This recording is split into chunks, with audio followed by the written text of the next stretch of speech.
Hi, I'm Brian Malow, and we are live from Lindau, Germany for the 73rd Lindau Nobel Laureate Meeting. And I am speaking with one of the Sciathon finalist teams. This year, back in April, Lindau had the 4th annual Sciathon. And the Sciathon is like a hackathon, and teams were assembled and competed, 10 teams.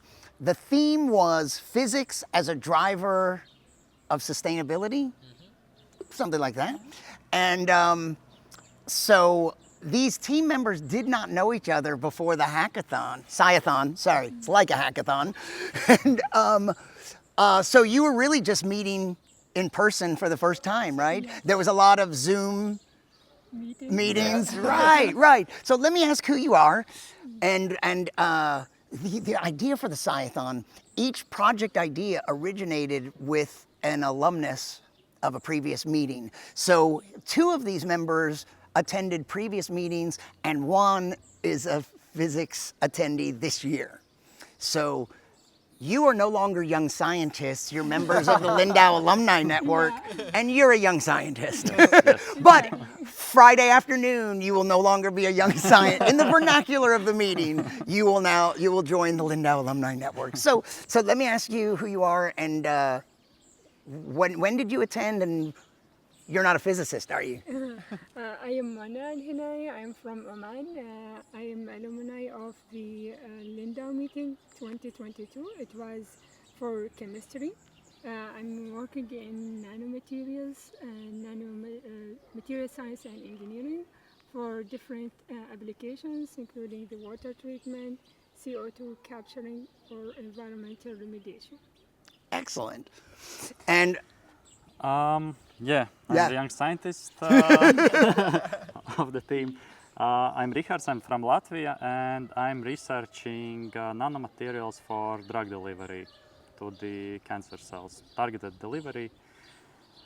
And I'm seeing there's a nanomaterials connection here. Yeah. Yeah, and does it carry on? Yes and no. So my name is Shan Zaidi. I'm an alumni, so by definition, not a young scientist, but okay, it's up to debate. So I attended Lindau meeting in 2018. It was physiology and medicine. And it was a great experience. Then I had this call for Sciathon where I submitted as a group leader the topic. And these guys liked my topic. And then on the day of Sciathon, we got together and this idea was born. So tell me, what's the idea that you pitched? This is the guy who's leading the idea. Oh, okay. But you pitched the idea, but he's the spokesperson? He's the young scientist, so I He's the young him. scientist. Okay. And I should say, from my perspective, you're all young scientists. And keep being young scientists, but also members of the Alumni Network. So what was the project idea? So our project idea was to make agriculture more sustainable. So currently there is a lot of pesticide use, and we are trying to find the ways how can we reduce pesticide use and make everything safer for humans, animals, insects, and keeping the yields of plants okay. Yeah, so one of the things, like jumping ahead a little bit, like in some of the feedback that you got, which was really positive feedback.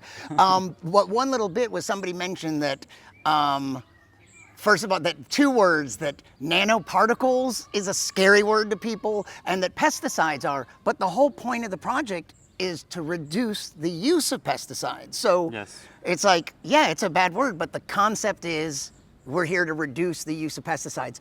How? So the idea is that currently the pesticides are used. They just spray everything on a schedule, and they don't care if the pesticide is still present in the field. They just spray again. So Because they don't know where it is and isn't, right? Yes, they don't know it. They just spray the plants to keep the yields, but in turn the insects are dying and the animals are being hurt, and humans also are being hurt.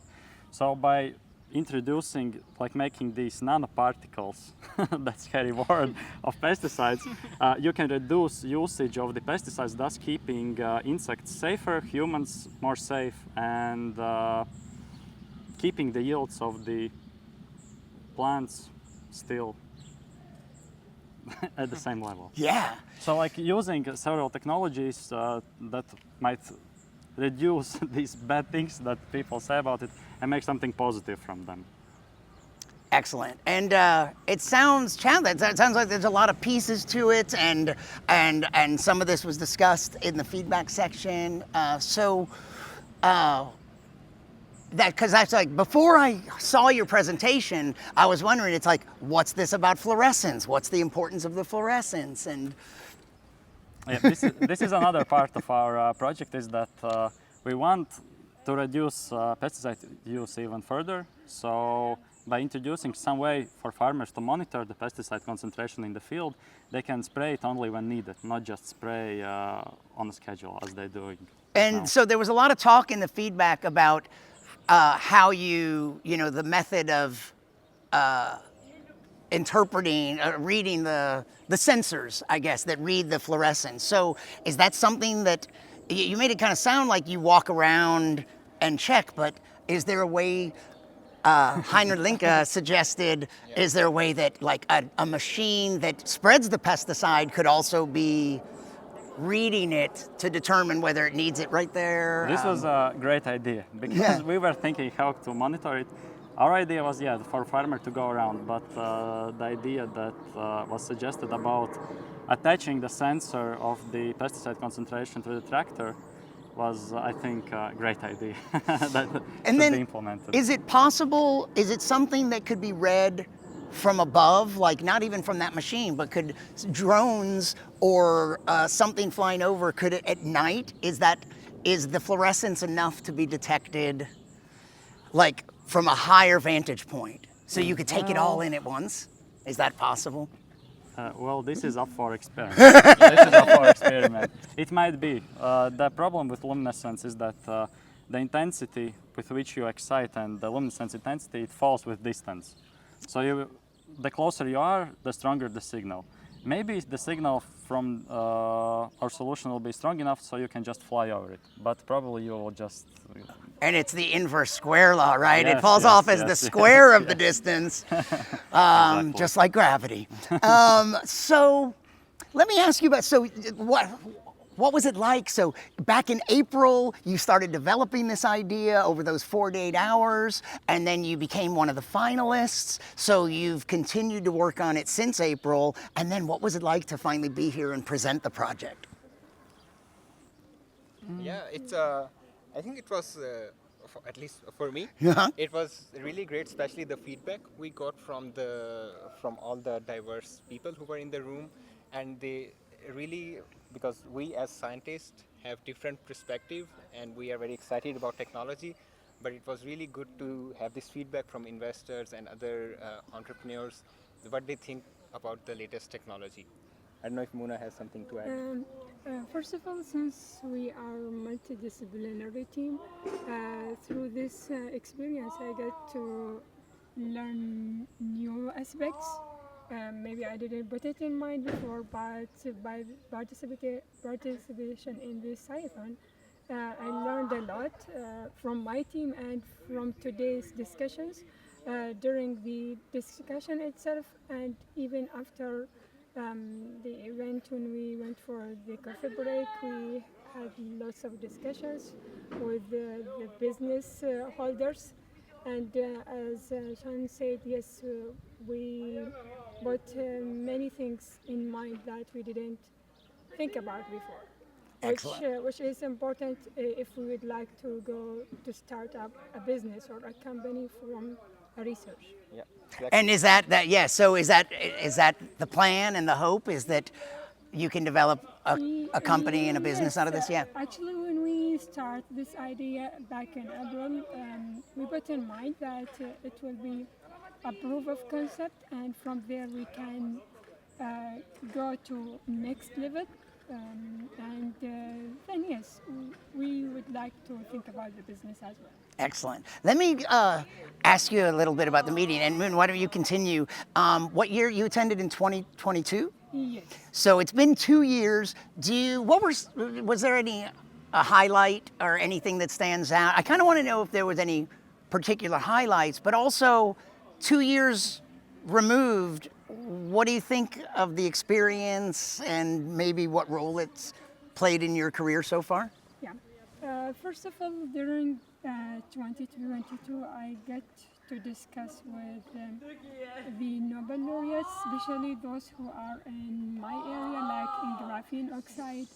And when you discuss with the inventor himself, for sure you can ask many questions that you will not get them in search in Google or in literature. And other than that, the idea of coming back to Lindau, it's a challenge. And I put this in mind that, it's more challenging than to be a young scientist like him. Yeah. So to be back again, it's a real challenge, but to do it within 2 years, it's really fantastic. Yeah. And I'm going to skip over you for a moment. And you're 4 years out from the meeting you attended, right? Yeah. So tell me, do you... 6 years. Six years, 2018. Wow, you're not a young scientist at all.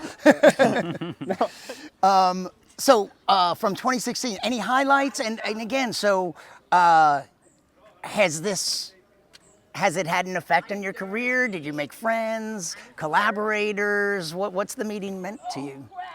Oh, definitely. It is still one of the biggest highlights of my career.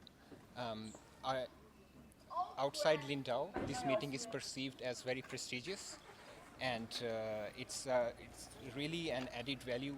I don't know if the Lindau organizer know this, but it's a really added value for the young scientists to just be participating in this meeting and then telling other people about their experience. Yeah. And that's what I keep on doing all the time. I tell other young scientists that, okay, if it's in your domain, you have to go there, you have to try, and yeah. So that's the main value that I got out of this meeting. And so your second question is, so now I am back. What I can say is that when I was here for the first time, I was too focused on making connections, right. talking to different people. Now I sit back and chill, and it's really amazing to see how young scientists connect with each other and also with the laureates. So this is one aspect, and another aspect that's very interesting that has, by the way, really evolved is the diversity. The meeting has become more diverse. It has become more exciting, I would say, in terms of bringing people from different culture together. And this is, I think, one of the organizers who said that, we need a common anchor for everyone from different culture to connect to. Mm-hmm. And I think science is that anchor. And this is the lesson that I learned in 2018. And I revisited this year, so that's great. Excellent. And so now we're only on yesterday was the opening ceremony, and today was the first full day. And also, I think you already told me that so far you've really been focused on this presentation, but what do you think of the meeting so far? Well, yeah, so far I have been focused on the presentation, just thinking about different aspects of it. But I really enjoyed the meeting because everybody is open to talk. You can just go up to people, talk about their science career and maybe they can answer some questions that you have had in your mind about, I don't know, astronomy for a long time that maybe are not true, but you have thought about it. So it's really nice, really open atmosphere where you can explore different people, different cultures, and different fields of science. Excellent. And now that this presentation is out of the way, you can relax. And unfortunately, you two probably have to leave tomorrow morning, right? Or close. You don't get to stay for the whole meeting, but you can now relax and focus on enjoying this week. Yes. Right. So, well, thank you. Congratulations. I think your presentation went, I assume you're pretty happy with the feedback. Yeah. Yeah, because it was really nice. And so congratulations and good luck with the future of it. Thank you very much. Thank you. And thanks. Thank you, Ryan. Thank you.